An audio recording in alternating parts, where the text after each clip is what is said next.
we're here.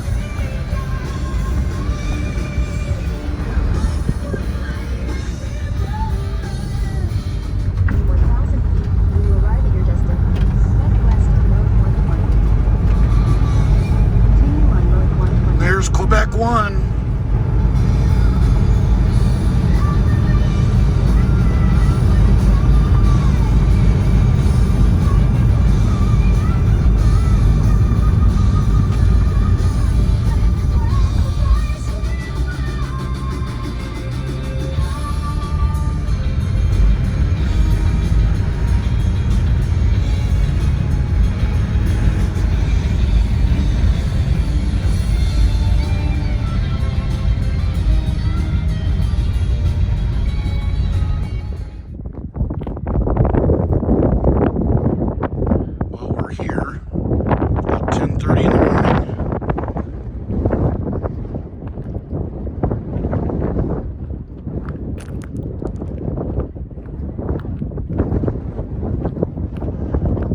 We are near Chugwater, Wyoming. It's pretty windy out here, as always. I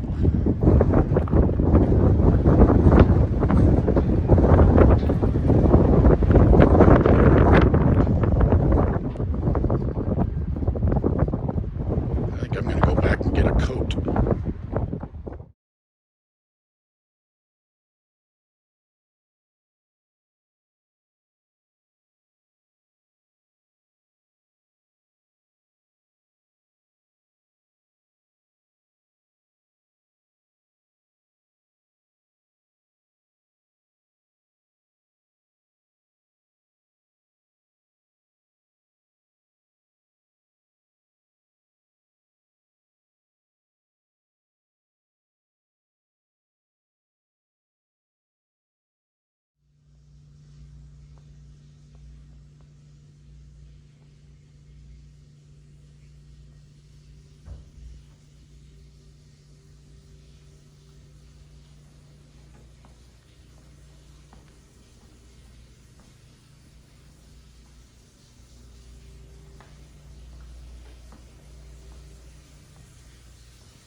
I don't know why the sink is running back here.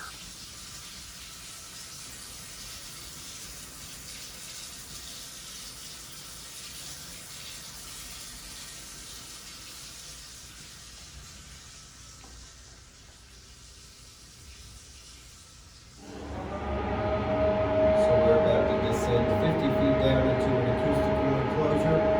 This place was built in 1963 as a Minuteman 1 site. It was upgraded to a Minuteman 3 site, and then it was upgraded in 1986 to a Peacekeeper site. The Peacekeeper was the most deadly and accurate US ICBM ever created, mostly because of its advanced guidance system, and it had 10 multiple independently targetable reentry vehicles, which is just fancy speak for warheads. Each one of those W-76 warheads had about 300 kilotons worth of yield. To put that in perspective for you, Nagasaki and Hiroshima were 15 to 25. And the guidance system is circular error of probability, which it just means its accuracy. And they were gas charged. They had a gas charger to shoot them out of the launcher first. Yep. They were the only type that were gas charged, weren't they? Well, it was to get them out of the silo, wasn't it? Yes. So it's actually Almost like a submarine. Yeah. So that's called the cold launch system. So it's compressed air. Ah, okay. So yeah, it shoots it out. Why did they go with that system instead of just the standard? I do not know. I suppose for at least when they're doing submarines, they had to give them a chance to stay underwater instead of having to rise to the top. I think it was just the size of the silo. So the Minuteman 3 was, they had to fit the... Right, they had to convert them all. Yeah, Right, so... right. I guess it made the engines more clean, no disruptions. But this is a 15, Engineering feat right here. Yeah, so it's a 15-ton blast door.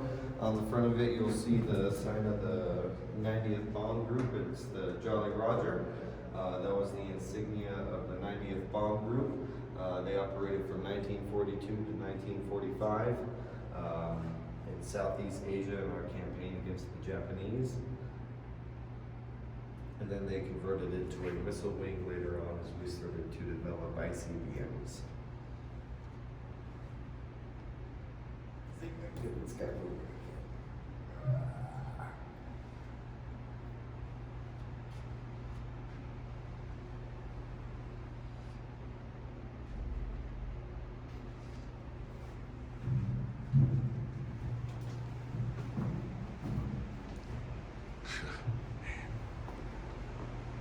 So if you think of yourself as in a peanut-shaped enclosure, you're surrounded by about 3 to 4 feet of nuclear hardened concrete. Each missile alert facility was responsible for 10 missiles, and as I said upstairs, it's not, they're not here. They're a minimum of 6 nautical miles away from here. So you're sending in Quebec 1 to be Q2, Q3, all the way around to 11. There was 5 missile alert facilities within this 400th Missile Squadron. There were Sierra, Tango, Papa, Romeo, which is standing in Quebec. So that's 50 missiles, 500 deployed warheads that made the 400th Missile Squadron the most powerful military unit that the United States has ever created, I guess. Behind me here, this is the inertial measurement unit for the guidance system of the Peacekeeper Missile. Like I said, in the elevator you can get each one of those reentry vehicles within 295 feet of their target, which is really good when you go on Mach 15. This thing is still the most advanced guidance system for an ICBM ever created. It had 20,000 parts and it took 6 months to make. Some of the metals in there are actually poisonous. The gray is beryllium, and you had to, the guys building this looked like surgeons. So it took 6 months to make. And, how it works, I'm still trying to figure that out. We got it 2 weeks ago, so. The equipment building, you may have noticed the 2 round mushroom-like things up the top side. One of them is an air vent, one of them is an exhaust vent. Since these things are the prime target in nuclear war, because the name of the game is if you can stop the other guy from launching, you win. So these are prime targets. In the event that there was a blast in this area, those things would shut off and the air would start to be recycled down here. The missileers would have about 3 months of air. The top side electricity was lost.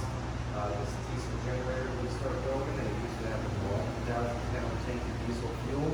That would power for a while. That gray equipment down there would increase the amplitude and voltage of what's being generated by this guy.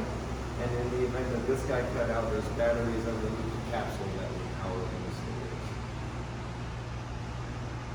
If you look on this, it shows the legacy of the 90th Missile Wing. As you see, there's a plane there that's a B-24 Liberator. That's what they would have flown, all the way up to operating the Peacekeeper Missile, as you see there. And then you see the Jolly Roger going after a Cold War adversary, the Soviet Union there. And those were built in Fairfax in Kansas City, where I'm from. Nice. So you also see that this is, it says only 30 minutes out. It would take 30 minutes for missiles to get to Russia and vice versa. You may have saw the graphic in the elevator, but we would go over the North Pole. It'd be a battle over the Arctic. This also says the showplace of the 90th, so they would take VIPs out here, high-ranking officers, high-ranking officials, probably. That's why it's in still such good shape. Yeah, so that's why the maintenance crew had to be very good. They probably took arms regulators out That's here. kind of neat. That's neat. And probably Russian inspectors at some point. Russian inspectors, wow. Well, yeah. Guess for I the don't know if they would SALT take- treaty or whatever. Yeah. So this is another blast door.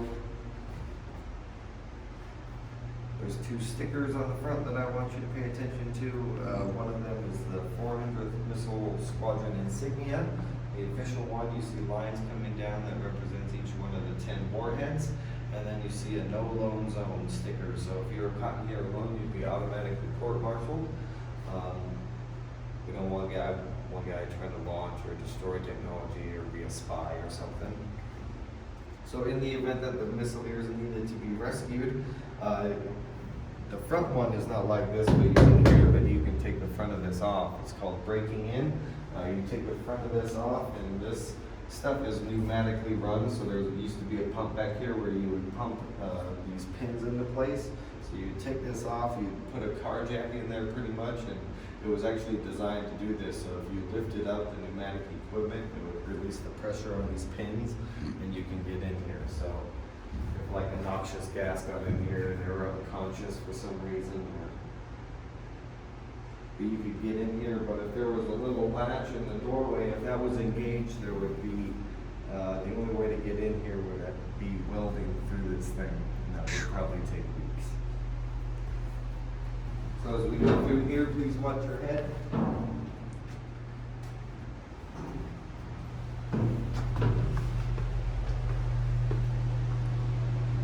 So same concept from the equipment building. You see on your left and right here, these are shock isolators. This place was on a platform, and yeah, this place would have been moving if the Air Force didn't lock it in place for us. But yeah, in the event of seismic shifts in the air, aka nuclear shock waves, this place will move back and forth.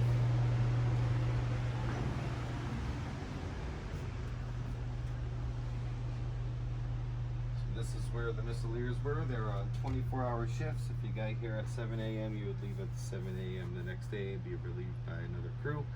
They were the highest ranking officers at this facility. I've seen them run from lieutenants all the way up to colonels. Deputy commander would sit here, commander would sit down here. Now, the operational checklist to launch a nuclear missile is kind of long and arduous and lots of redundancies, so I'm going to give you the short and sweet version, at least what these guys would do. So the only person to authorize is a presidential order through his chief of staff. They would have notified, at least during this era, to have been Strategic Air Command out of Omaha.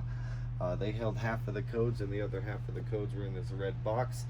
You see 2 locks on there. Each Missileer brought their own locks with them, so it took 2 people to open it. If you got the emergency war orders and had the other half of the code, you would unlock this, take your half of the code and authenticate and verify it, decode it, put the code insert here. You'd flip to enable your missile, and then it took 2 votes to launch a nuclear missile. It's not a big red button that the president presses. Deputy commander would put his key here. Commander would put his key down here. Now they had to turn within 0.2 seconds of each other. And then that's only 1 vote. So Missileers at another missile alert facility also had to turn key. Now, if this place got destroyed, there would still be another redundant launch facility that could launch these 10 with this one, right? And looking glass. Right, looking glass, that's right. In their meantime, their other duties was to keep an eye on the LFs. So let's say Q4 had an inner security alert, like I said, upstairs. These guys would call the FSC, and the FSC would dispatch security forces. In their meantime, they would watch. There used to be a monitor right here. They could watch TV. One guy could sleep for a little bit if the blast door was closed. VHS, AM, FM radio. Escape area. Yep, the escape hatch. That thing apparently is filled with enough sand. Yep. So it's called the deputy killer. That's funny. I never heard of that before. Huh. So the advantage of that would be the commander would send the deputy commander out there to open it. And that's why it's called the deputy killer. Well, you guys really got a lot of equipment in here, because I know this place was pretty stripped out. Oh yeah, it was. We've been trying to get it from all over the place. See, this Great. is from Vandenberg. Oh, that's perfectly fine. And we've had some collectors donate us stuff. Great. That's fantastic. Yeah. I was kind of wondering how anybody would acquire any of this old equipment. They get it from surplus. Actually, a lot of former Missileers tell us that they just go to surplus and buy the stuff. They just kind of collected it throughout the years, sure. female missileers came in to the missile field late 80s, early 90s. That was a dramatic shift in policy. Lots of concerned husbands and wives for 24-hour shifts with another gender there. I think, wasn't there an all-female missileer group here? Or some of them, I've asked a few female missileers if they've had both female, and yeah. I think that this was one of the first launch facilities that had an all-female crew. I remember reading somewhere that there was one somewhere, but don't know if it was this one or not. And you notice this stuff is very archaic. They kept it this way. This place was this way until 2005. So they kept it that way because it's unhackable. Of course. Somewhat EMP proof. Wow, how did a fly end up in here? Yeah, that's... How did that happen? Yeah, that's strange. To get them. Huh. Well, you guys have really done a great job here, that's for sure. This looks great. Sweet. Were you a missileer? You're just a volunteer here at No, I'm a state employee. Ah, gotcha. Was this something you wanted to do, do this? Yeah, military was what I focused in college. I did a bunch of internships.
Now we're outside.